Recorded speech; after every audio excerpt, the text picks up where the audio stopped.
whether I'm right or whether I'm wrong, whether I find a place in this world or never belong, I gotta be me, I gotta be me. What else can I be but what I am? And that is the question, Sammy. And you were emphatically you. So we're today going to do kind of a cross-disciplinary meditation on the whole idea of authentic and authenticity. When you think about it, I was thinking about just, I don't know, humans 10,000 years ago. Kind of Paleolithic to Neolithic right in there somewhere.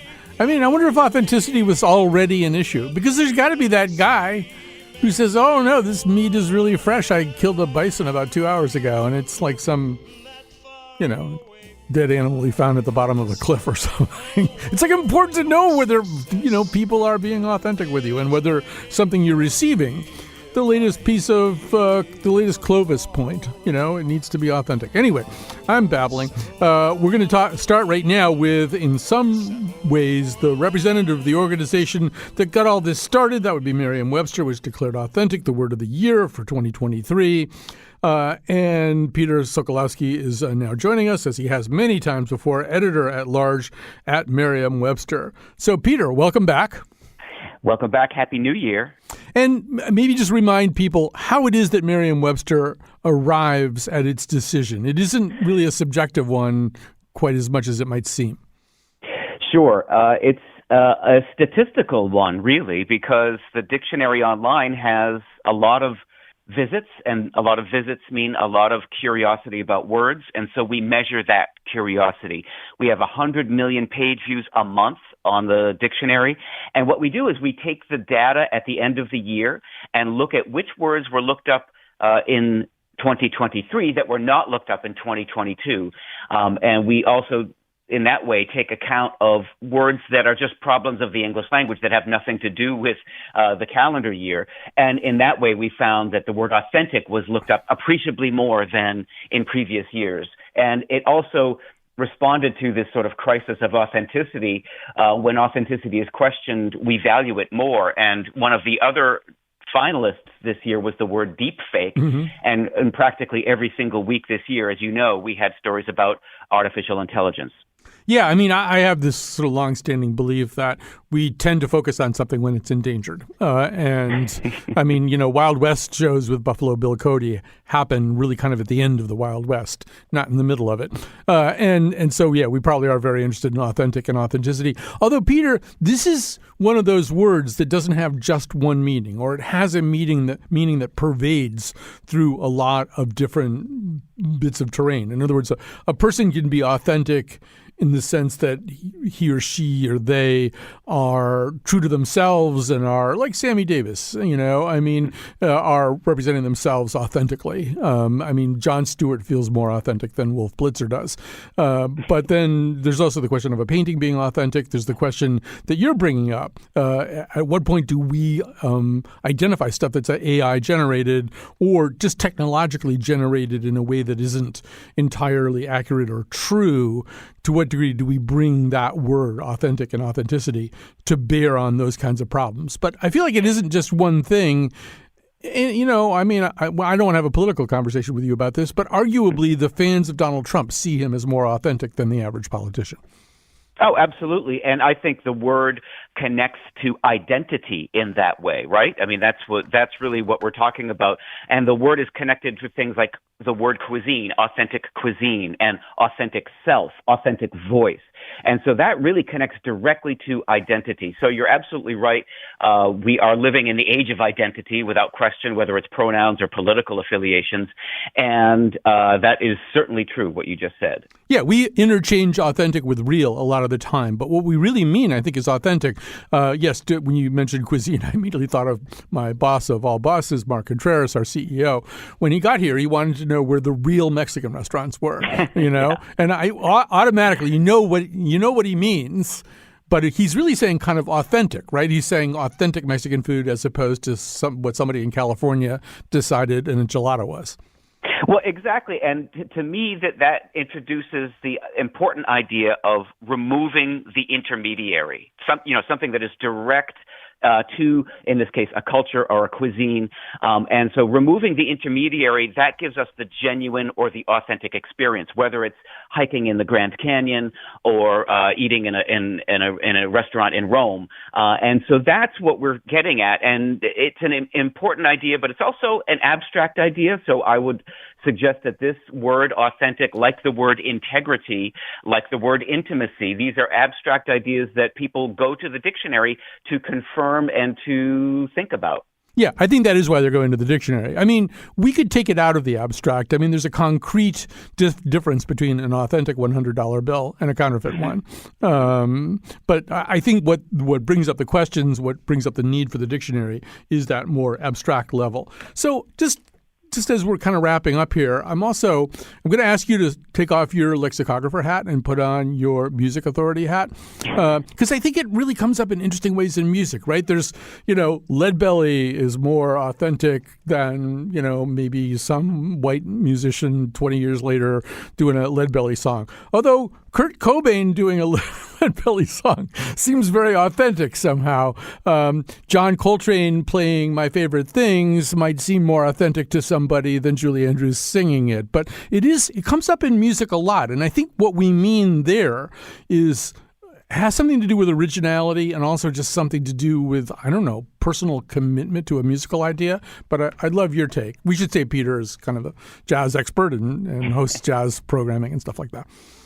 Yeah, that's an important question. I mean, the blues is the authentically American form. And to many people, Gary Giddens famously said Louis Armstrong proved the profundity of the blues. Here he was presenting himself as a pop singer, as a pop musician in the 1920s, but playing the blues, which came from gospel, of course. So you're absolutely right. But I would, circle back to that term identity, which is that we might associate a certain kind of genre or a certain kind of music with a certain time and place. For example, disco, we make an immediate association. But we're also living kind of in the age of also, aren't we, where we can have someone like Wynton Marsalis who very authentically plays 1920s style jazz without pastiche. And I think that's important too. And that is, I think, kind of a postmodern take, if you will, on what authentic really is. In other words, playing something with respect and knowledge doesn't necessarily mean you have to live the blues and suffer and, lose your house and your family. But you can still be an authentic musician and present that kind of aesthetic. All right. I would love to continue this conversation because I have more to say, but you have to get going. I have to get going. Peter Sokolowski, editor-in-large at Merriam-Webster, thanks for your time. And we are going to segue now as soon as I release Peter from his telephone bondage. No, we're not going out of the segment. No. Staying with the segment. Now joining us is George Newman, an associate professor of organizational behavior at the University of Toronto, who recently wrote about the psychology of authenticity. George Newman, first of all, welcome to our conversation. Hi, Colin. Happy to be here. In a way, it's good that I wrapped up with Peter talking about music because some of your interest in authenticity does date back to, I believe, 300-year-old string instruments and your parents. Tell us about that. Oh, yeah. Both my parents were classical musicians. They were bass players. And both the instruments they played on, had these remarkable pedigrees. They're like 300 years old and get passed down from generation to generation. And so, I think I spent even as a kid some time thinking about like, what does that mean? And kind of assigning some special value to these particular objects and thinking about the history of those objects as very much a part of them. So, that it's definitely kind of played a role in some of my thinking, even as a psychologist today. So, some of authenticity, first of all, we just talked to a lexicographer about authenticity. You get asked to define authenticity with some regularity, and I think you, to a certain degree, kind of demur about doing that. Say why. Well, I think you guys had a great conversation and brought up a lot of the reasons why, because, at a really high level, if you say something is authentic or what is authenticity, you're just saying it has the property of being real or true, but that doesn't really kind of answer the question of what are people trying to get at? What's the deeper thing there? And you know what, the way that we've thought about it, why I have thought about it in my own work is to think about it almost as a process of verification. So it's kind of thinking about the word authentication, and that ultimately we're trying to figure out the truth of something. And usually when we use the word authenticity, we're trying to find out the truth about things that we can't readily observe. So it's these kind of intangible aspects, these things that we find valuable or meaningful, but we can't directly see them. And so we use the term authenticity to talk about those unobservable characteristics and whether, the things that are right in front of us possess those things. I was thinking today about the German philosopher Schelling said true charm is only possible precisely if it does not know about itself. And I think that's somewhere in the world of authenticity, too. If you say, hey, I'm authentic, that immediately raises questions about whether or not you're authentic because you're making a conscious choice about it. And something about authenticity implies the focus on the task or work or product or whatever, as opposed to thinking about how you're going to come off. Oh, totally. I mean, I think that's one. So we kind of think about authenticity as different components or different types. And one of those certainly is about kind of values, that one of the things that I'm trying to assess are deep down what somebody's values. And so when you make those kinds of presentations, hey, I'm an authentic person, you're getting this mismatch or a perceived mismatch between what you're presenting at the front of the stage, if you will, and then kind of what's behind the curtains, or what people might infer to be behind the curtains. And that's, a big part of an authenticity judgment. I think we crave it. I don't know how much he has penetrated into Canada, but here in America, the most popular podcast is hosted by a guy named Joe Rogan. Joe Rogan is does the opposite of what we do in public radio. He doesn't really prepare for for the show he's about to do. The shows often run for 3 hours because it takes him almost that long to figure out what it is that they're talking about. But he's popular, I think, and people are often popular because they seem unstudied. If you listen to public radio, you probably figure out that we pre-interview the guests, and I'm looking at a rundown on an iPad, and there's some planning that went into it. And there are people who I think equate spontaneity with authenticity. I wonder whether that's a reasonable inference for them to make.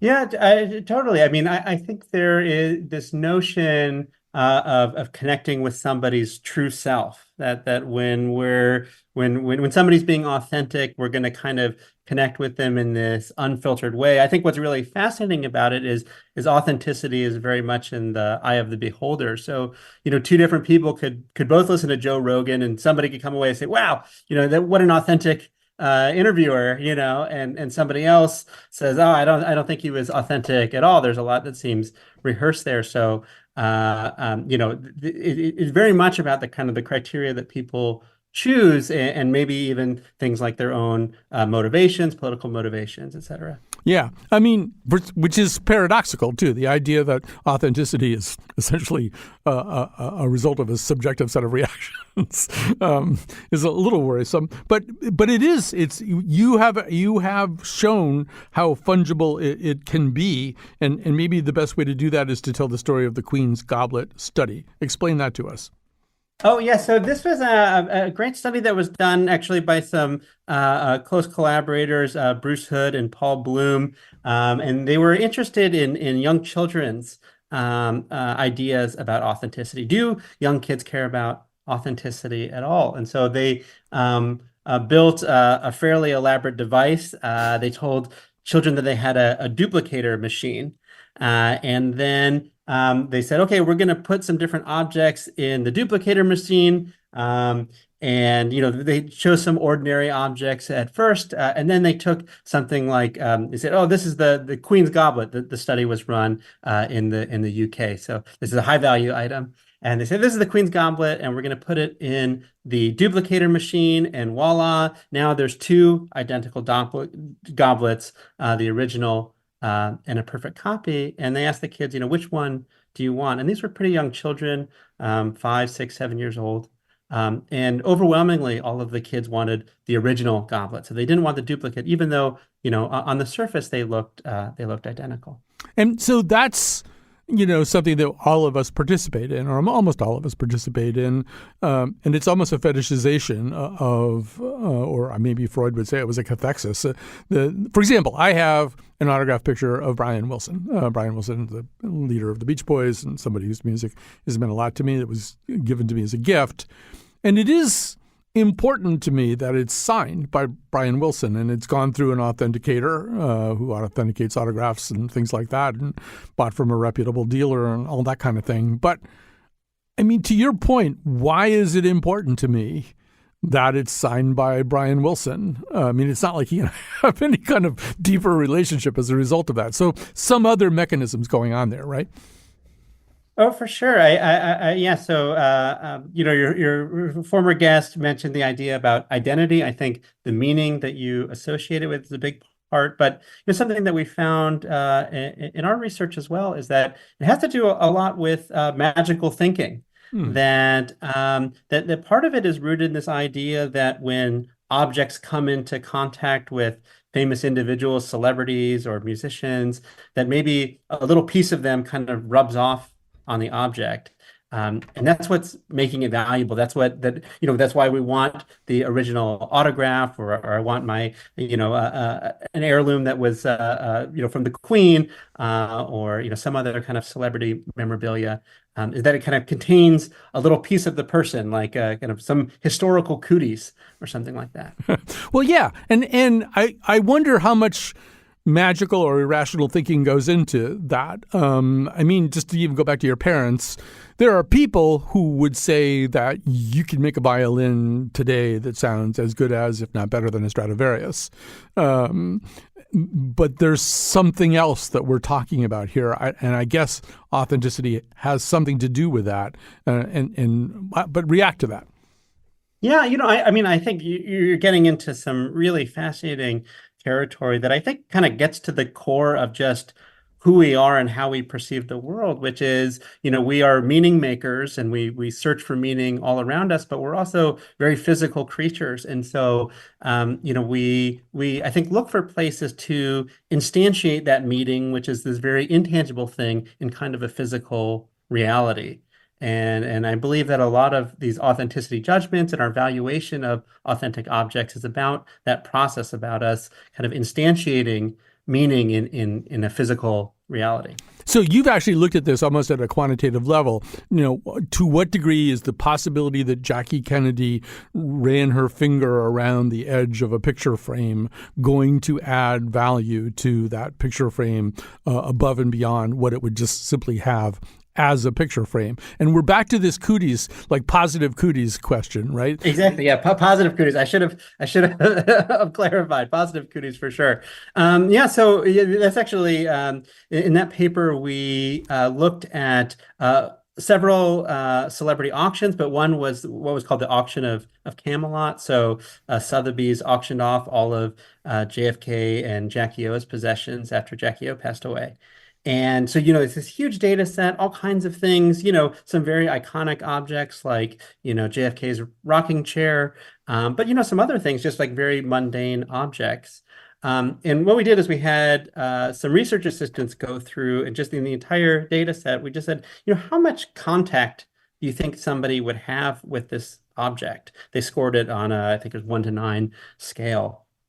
And so when we enter that into the model, controlling for lots of other factors, we actually find this dimension of perceived contact, like how much contact does it seem like somebody would have with a lamp versus something that was hanging on the wall, or something, a toiletry versus something decorative.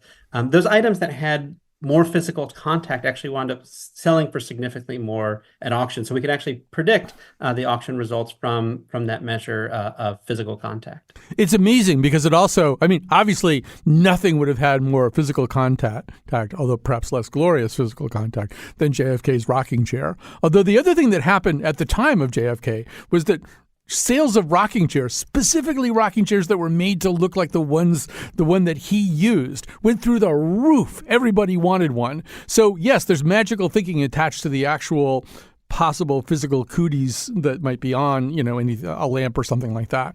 But there's another way that we try to reach out and touch these figures who mean something to us, and that's doing the opposite thing, just getting a knockoff of something. Well, yeah, that's why I think it's really interesting, because you're kind of then getting back to the different senses of authenticity that you were talking about, at the top of the program, where, I think that's triggering kind of a different sense of authenticity having to do with maybe like kind of an essential nature, right? That an association. So, there are ways in which something could kind of embody the essence of JFK. Even if it didn't physically touch him, and that might be valuable to us too. Not as valuable as something that he actually touched, but more so than other types of objects. We should also say that there's another irony there, in that the Kennedy Camelot was itself a kind of fiction, mostly generated posthumously, curated by Jackie, and hiding some pretty significant health problems, and the fact that they were getting injected with amphetamines by Dr. Miracle Max. And there's a sort of a lot going on behind everything that we understandably glorified at the time, and certainly immediately after the assassination. But I mean, authenticity is interesting that way, right? You can sell people on an authenticity which is entirely cooked up.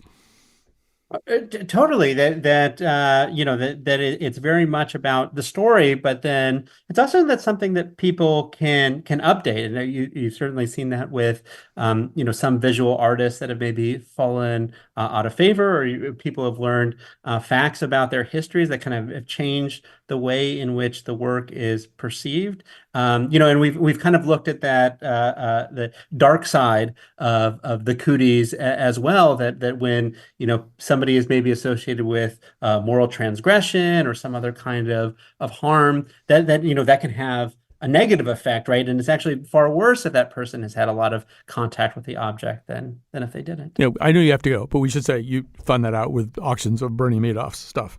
People, exactly. Oddly enough, they didn't want an original Bernie in their house. All right. Well, I know you have to go, but thank you so much for talking to me. The piece was fascinating and great to have you on. George Newman, Associate Professor of Organizational Behavior at the University of Toronto. We'll take a break. We're going to talk about the very direct role of AI in this conversation.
All right. Yes, we're going to talk very specifically about this.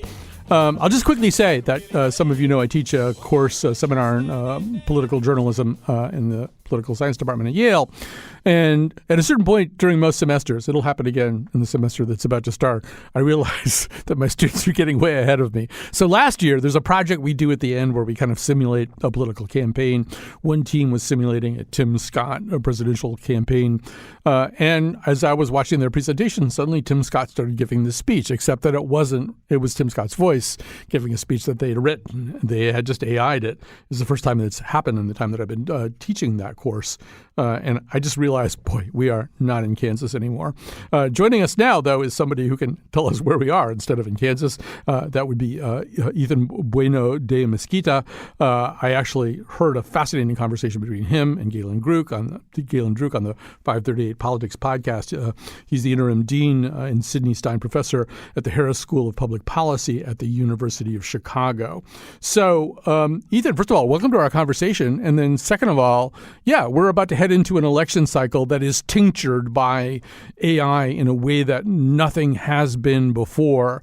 I don't know. I'll let you pick where to start in this conversation. But as we crave authenticity and want to be reassured about it, we're facing some unusual or at least very new sort of hurdles to that. So I don't know. Start us somewhere. All right. Thanks. Great to be with you.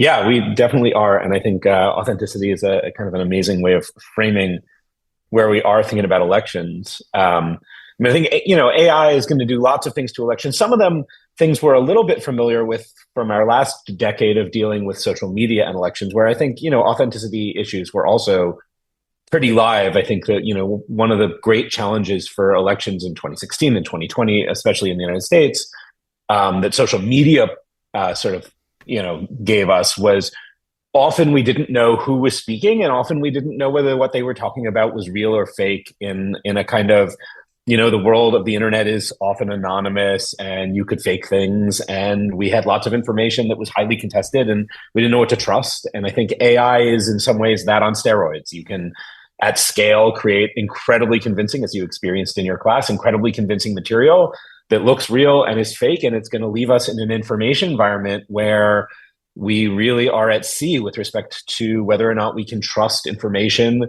that we would otherwise use to inform our votes. And it's going to call into question what information is available to voters, and then societally how we feel about our capacity to, engage in informed voting. But I'm glad you began the way that you did, because one of my questions has to do with whether this is a paradigm shift or part of a continuum. The truth is, before there was any AI or anything resembling AI, I could still get rid of an image of me standing next to Jeffrey Epstein, right? I could edit a photo. I could get myself out of it digitally anyway. I'm not saying there is one, but, even look at radio. So this show is done live, and you can tell it's live because I'm stumbling over everything and mispronouncing stuff and everything. Terry Gross, Fresh Air, is very, very rarely, maybe even never live. This American Life, Ira does an incredible amount of editing, even will sometimes shop a different sound onto a different word or have somebody do 20 retakes of a sentence. But we don't see that as fake. And certainly AI isn't involved in it. I mean, human beings have been using technology to adjust presentations of fact and truth for a very long time. Yeah, I couldn't agree more. And I think this is a really important point. My view is that it's not quite just a step on a continuum, nor is it quite something completely new under the sun. It's somewhere in between those two. Dirty politics, politicians lying, politicians manipulating information to get what they want. That is as old as politics. And we are accustomed to that. We are accustomed to the fact that elections are a dirty business. And so I think we shouldn't panic too much over the fact that they're going to be a dirty business in some new ways. They have always been a dirty business. That said, I do think what does in ways that are troubling is it makes it cheaper, it makes it faster, and it allows a level of convincingness and change that would have been, I think, low. Oh, we might be having a little Zoom problem here. All right, I'm going to just talk for a second while we try to figure that out. But yeah, I mean, I would first of all agree with what you're saying there, that there is a qualitative difference that's so sharp that we really have to sort of adjust our sensors and figure out how to cope with it. And that's something that you've been looking into. I'm going to hope your Zoom has come back up, and that you can talk a little bit about what might we do about that to avoid it becoming a worse problem. Yeah, you know what? I'm gonna say Zoom is not coming back here. So what we might do here, I'm gonna suggest something. I'm gonna suggest that we go to a break. We might need to get him on the phone. We can bring him back, and we'll kind of combine the two elements of this C segment. Why don't we give ourselves time to do that? So we'll grab a quick break. We will get Ethan maybe on the phone, bring him back for that, and have him be part of a two-guest C segment. Here we go. We'll take a break. We'll be back.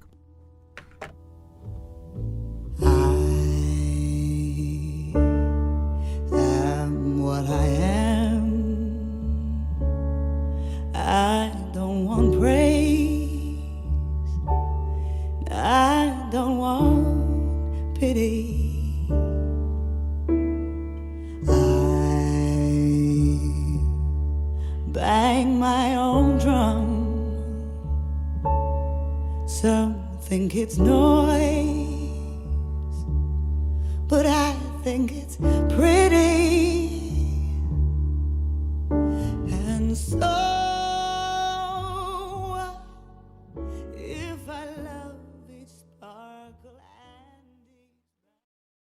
Our technical producer today is Kat Pastor. This episode was produced by McCusker, the Wonder Kid. Our senior producer is Lily Tyson. She's out there somewhere worrying about our technical problems. We're fine, but we're back in a different way with Ethan Bueno de Mesquita, the interim dean and Sidney Stein professor at the Harris School of Public Policy at the University of Chicago. We're using something called a telephone to talk to him. I didn't know they were still around. I thought everything was Zoom. But first of all, welcome back. Hey, sorry about that. No problem. So then we need to talk a little bit about remedies. I mean, if in fact there's a significant shift, a qualitative shift in the ability to deceive us with something inauthentic, how do we devise kind of, an ad hoc system of authentication when it comes to AI? Yeah, I think it's interesting to start thinking about solutions. And I think, there's two problems we need to address, one of which is the problem that we can fake material. And the other is the problem that our ability to fake material so quickly allows politicians to deny real material. So you think about some of the most authentic things we think we hear are things like, for example, a hot mic event or something like that. And now a politician can just claim, well, actually, that's a deep fake. So we're in this kind of double bind that we need solutions to.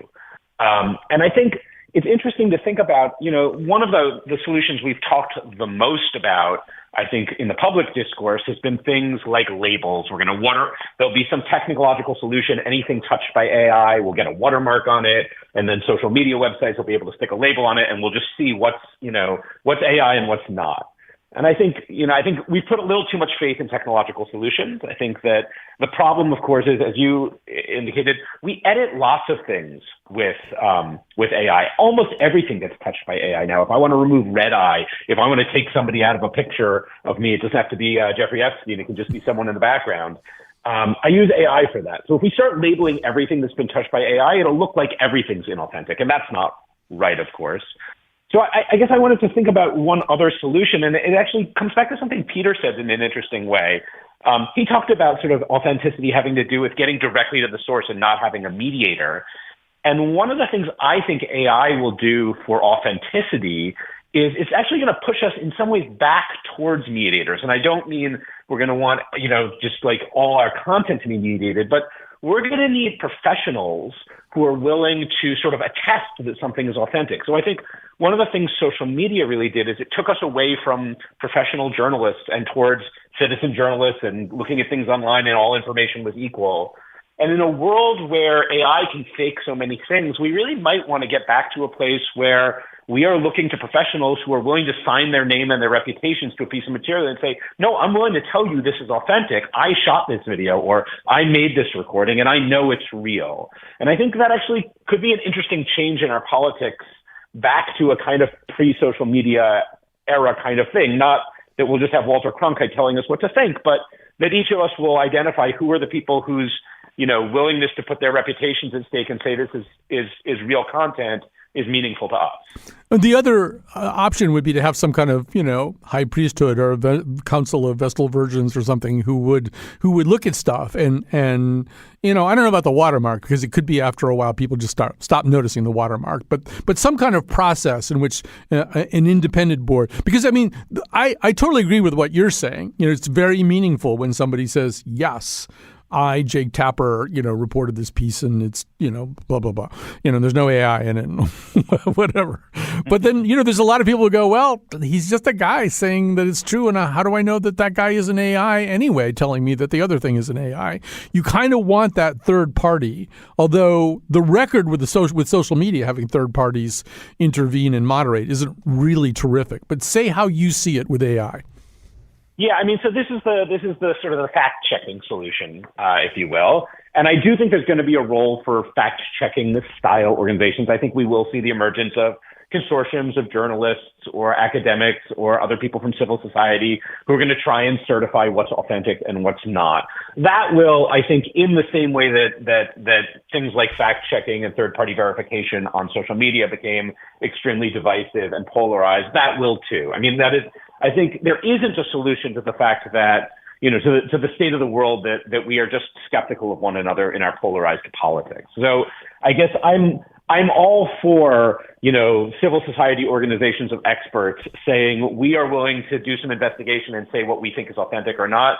I think it's naive to think that that's going to be a substantial solution to our sort of broadly polarized take on information. And I think the best we can probably hope for is that individual citizens will say, like, look, I'm a CNN kind of person, or I'm a Fox News kind of person, or I'm a Breitbart kind of person. And what I care about is, was a person that I trust willing to attach a digital signature or publicly attach their reputation to this material? And that's the kind of material I'm gonna trust. And I think it's probably too much to hope that at the same time we will solve the problem that we simply trust different kinds of information because we think different kinds of things. Right. I can't help but think of Stephen Colbert and that character he used to play on his old show, The Colbert Report.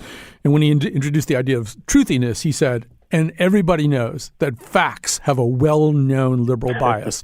And I certainly encounter among conservative people the idea that fact-checking has a liberal bias. If I say, look, Annenberg just looked at this, and it's not true, they just discredit the fact-checking process. And I worry about that level of solipsism, or whatever you might call it, infecting the whole question of AI. I do too. I think one of the problems that we've run into in fact checking, and I just think this is in some ways a natural outgrowth of it, is that we ask too much of it.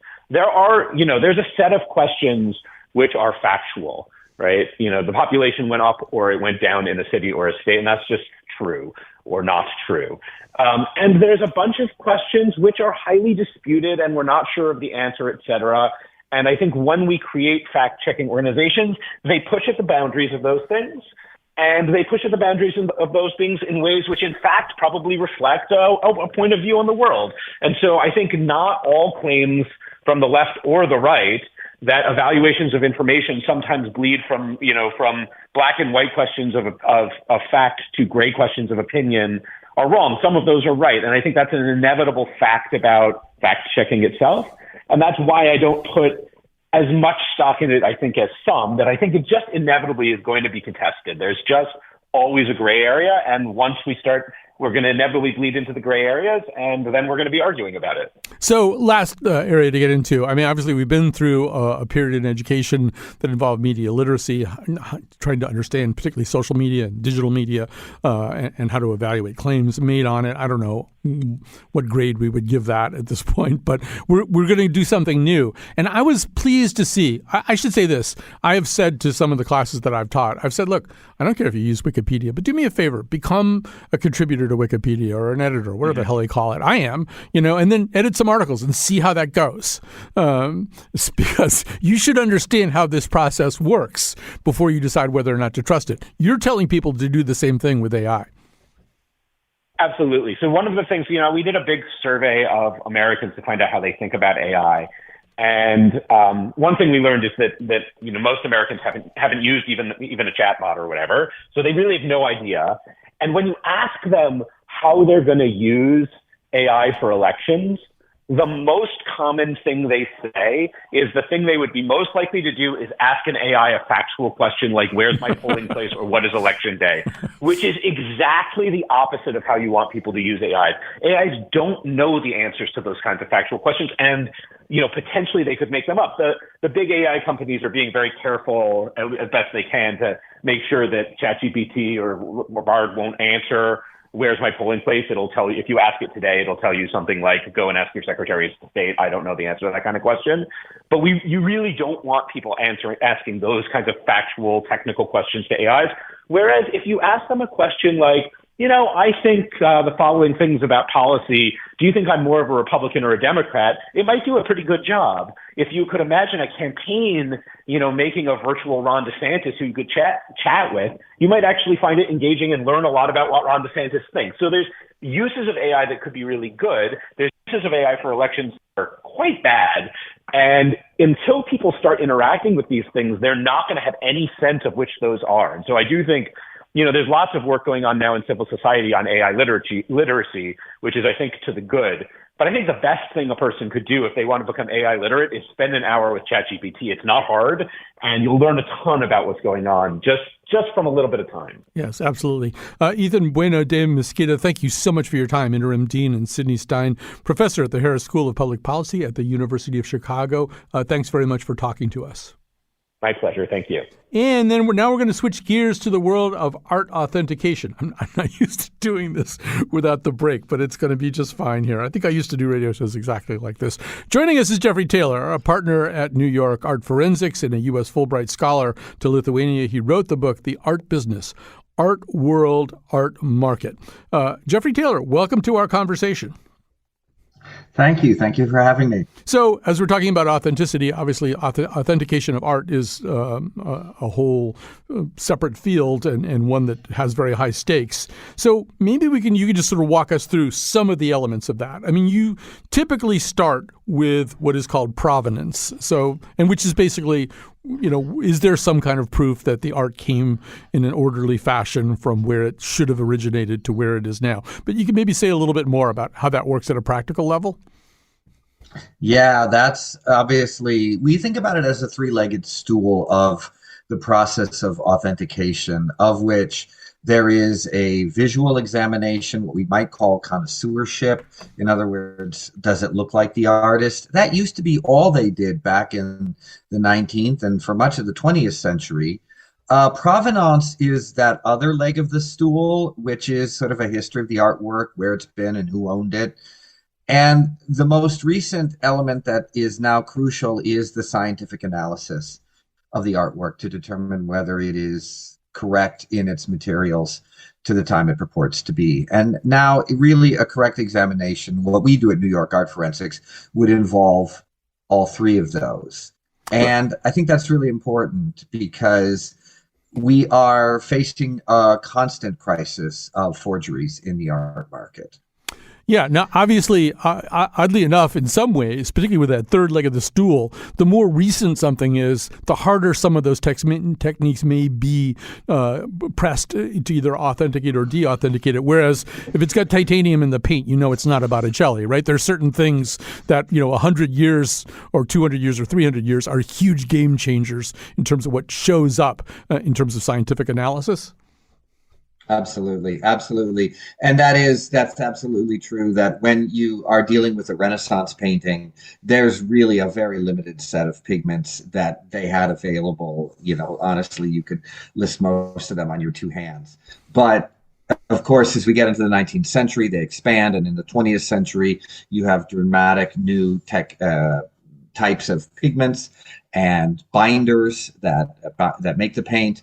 So that can be a problem. Say, for example, one of the biggest issues, we come across in recent artists is, of course, Basquiat. And Basquiat was only working in the 1980s. And so many of his paints that he was working with are available. And yet we still find that there is technological advancements that would make it actually difficult for someone to get a hold of the exact paints that he might have been working with. Right. And when you've done a lot of work with Jackson Pollocks. I mean, this is obviously fairly recent work, so a lot of the materials are not going to betray one thing or another. And then there's the issue of, well, there's no way Jackson Pollock would have made that spattery thing there. That's not the way he did it. I mean, that's a harder call for the referee to make. It is. That is actually one of the features of connoisseurship. It was based on this technique that this guy Giovanni Morelli had developed to look at Renaissance artists, and particularly looking at the hands and the ears of the figures if they are done in the way that the master would have done it, or perhaps the copyist. Whereas with Pollock, you don't have hands and ears. And, there was a lot of people who claimed to be, let's say, connoisseurs of Pollock and could identify the way the paint was poured. And yet we have had a number in the last decade of 2 decades, we'd say, that of just cases where the experts have been fooled again and again. For a while, we had a guy who was proposing that he could measure the fractals on the way the paint was poured. And yet we've found that, again, those techniques can be hijacked, and they don't really prove to be guarantees. And the only thing that we can really go with is a material analysis. And the truth is, the paints that Pollock worked with are actually pretty hard to get now.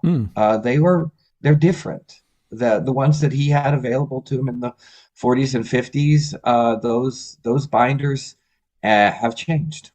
So we have only about 2.5 minutes left, and I'm about to open up a 1-hour can of worms. But there's a whole change in art towards conceptual art and minimalism that brings up a whole bunch of other problems that Jeffrey Taylor probably can't solve.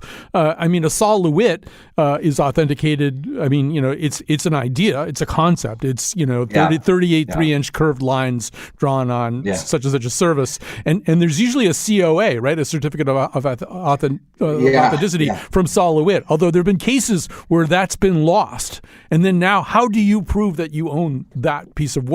You can't help that person, or can you?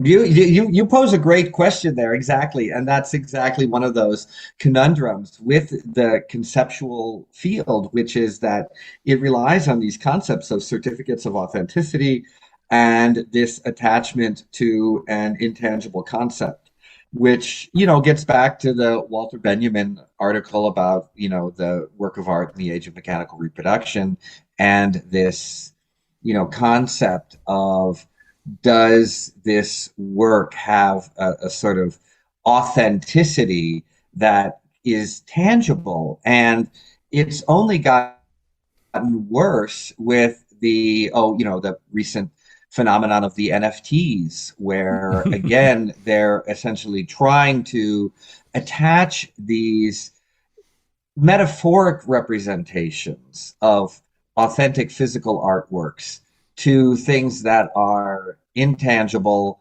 and calling them non-fungible when in fact they are infinitely fungible. And again, we can apply these labels and these certificates, but ultimately it's just like, blowing into a hurricane that you just can't really alter that essential phenomenon. Right. So for people who are a little bit confused about what I said before, so Sol LeWitt typically did not make those marks himself. Some other artists that he would hire would go up to MoMA or wherever and make those marks. Jeffrey Taylor, great to talk to you, partner at New York Art Forensics and U.S. Fulbright Scholar to Lithuania. Wrote the book, The Art Business, Art World, Art Market. We didn't have time to talk about the Warhol stuff. That would have been interesting too, but we got to leave now. Thanks for listening. Thanks to everybody who helped. Thank you. Thank you.